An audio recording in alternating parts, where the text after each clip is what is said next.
कई बार कई विषय, खासकर धर्म के विषय में, अध्यात्म के विषय में, जब जिज्ञासा अपने भीतर जगना शुरू हो जाती है, साधना क्या है, कैसे होती है, अनुष्ठान क्या, अनुष्ठान करना चाहिए। अब धर्म का मेरा जो अनुभव है, अध्यात्म का उद्देश्य क्या है। धर्म करना है, अध्यात्म जीना है, ये सब जो अनुष्ठान करने हैं, साधनाएं करनी है, ये किस विषय में करनी है, क्यों करनी है, इसका ध्येय क्या है, गंतव्य क्या है। ये प्रश्न क्या कभी अपने मन में, मस्तिष्क में स्पष्ट किया है हमने। वो साधना, उस प्रकार के अनुष्ठान करने से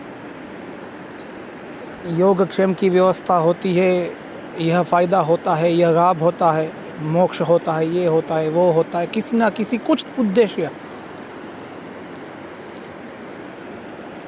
तो उस उद्देश्य के साथ व्यक्ति किसी मार्गदर्शक या किसी गुरु को ढूंढने का प्रयास करता है, कोई साधना पथ चुनने का प्रयास करता है।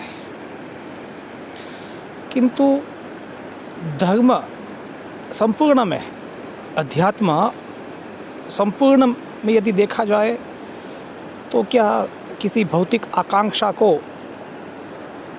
हम बहुत ही अमीर हो जाए, सुखी संपन्न हो जाए, तंदुरुस्त हो जाए, सब प्रकार की सुविधा से संपन्न हो जाए, कोई दुख ना हो, इस हेतु के लिए क्या धर्म होता है, अनुष्ठान होते हैं, साधना होती है। ये हमें सोचना पड़ेगा। साधना, अनुष्ठान, धर्म, भक्ति, ज्ञान, कर्म, यानी अध्यात्म का, धर्म का अपने आप में संपूर्ण स्वरूप देखा जाए तो उसका लक्ष्य होना चाहिए परमात्मा की, भगवान की प्राप्ति। यह भवाटवी में से मुक्त होने का एकमेव साधन धर्म। हमारे कोई भी अनुष्ठान, हमारी कोई साधना सिर्फ बाहरी क्रियाकांड तक सीमित रह गई है आज के दिन में, आज के युग में। इससे बहुत बड़ी हानि संपूर्ण क्षेत्र को, धर्म क्षेत्र को हुई है। ना सिर्फ धर्म क्षेत्र को हुई है, व्यक्ति को भी, व्यक्तिगत रूपेण भी हुई है। तो लक्ष्य से भटक जाना, धर्म का उद्देश्य अपने स्वार्थ के मुताबिक फिक्स कर देना, सेट कर देना, इनके कारण बहुत बड़ी हानि मानव समाज को हुई है। भगवान की प्राप्ति के लिए गीता जी में जो भगवान ने कहा है, धर्म क्या है, आध्यात्म क्या है, साधना कैसे होगी, कई उपनिषद, वेद आदि को पढ़ने की बुद्धि, क्षमता क्या आज के मानव में है। कलयुगी जीव में ये सब नहीं होगा। तो भगवान श्री कृष्ण ने कलयुग के, युग धर्म को, युग की स्थिति को समझते हुए भगवद गीता रूपी मार्गदर्शिका, संजीवनी हमारे समक्ष प्रस्तुत कर दी अर्जुन जी के माध्यम से।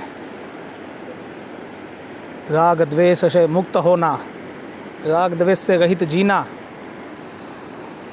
निस्वार्थ भाव से, आकांक्षा से रहित होकर, बाहर और भीतर दोनों शुद्धि के साथ, पक्षपात से रहित होकर जीने का प्रयास करना, ये साधना है।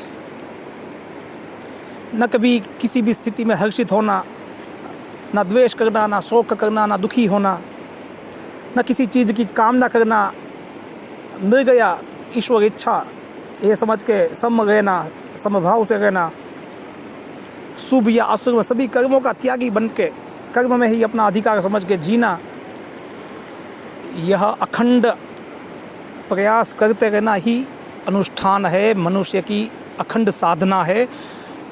कुछ दिनों के कर्मकांडी या कुछ दिनों के अनुष्ठान मंत्र ये सब जो दिए हैं वो करने से ठीक है, वो भी आवश्यक हो गए, कुछ हेतु की प्राप्ति के लिए कर सकते हैं, किंतु मैं यहाँ पे समग्रतया में जो बात करने जा रहा हूँ, कहने का भाव है धर्म किसी क्षुद्र उद्देश्य के लिए, किसी सीमित हेतु के लिए नहीं हो सकता है मेरे प्यारे बंधुओं।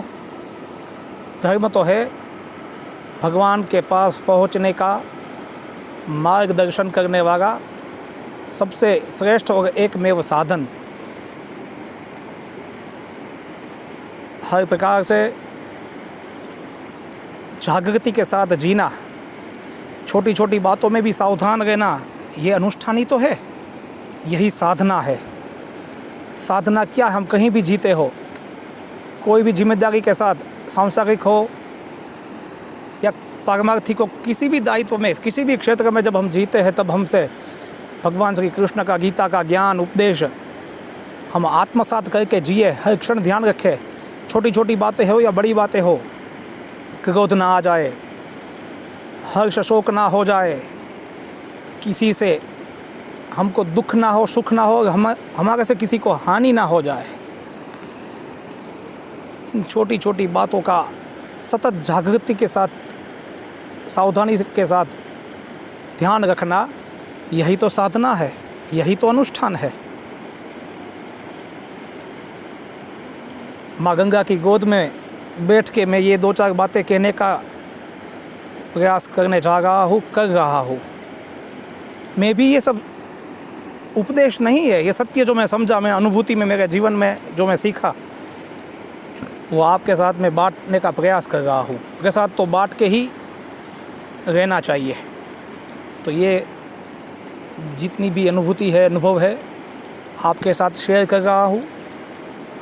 साधना कभी कुछ दिनों की, कुछ समय की नहीं होती। साधना अनुष्ठान अखंड है, जब तक श्वास है तब तक साधनामय जीवन जीना है। और साधना अनुष्ठान क्या होना चाहिए, क्या होगा, क्या है, क्या होना चाहिए, यही तो है सतत सावधानी। भगवान श्री कृष्ण के गीता उपदेश को रोज़ गीता पाठ क्यों करना है? क्योंकि रोज़ हम अपने मन को याद कराते रहे, अपने को कैसे जीना है, किन बातों का ध्यान रखना है, कैसे सावधानी रखनी है, ये कंठस्थ भी हो जाए। और प्रतिदिन इनको पाठ करने से हमारी बैटरी रिचार्ज होती रहे, चार्ज होती रहे। यही तो उद्देश्य है नित्य पाठ करने का। तो बस सावधानी के साथ भगवान श्री कृष्ण के गीता उपदेश को, जो हमारे लिए मार्गदर्शन की भूमिका में है, मनुष्य जीवन का बंधारण है, ये कॉन्स्टिट्यूशन है, इसके मुताबिक हम जीने का प्रयास करेंगे। वही हमारी साधना है, वही हमारा तप होगा, वही हमारा अनुष्ठान होगा। सभी को जय श्री कृष्ण। हर हर महादेव। हरि ओम तत्सत। प्रणाम।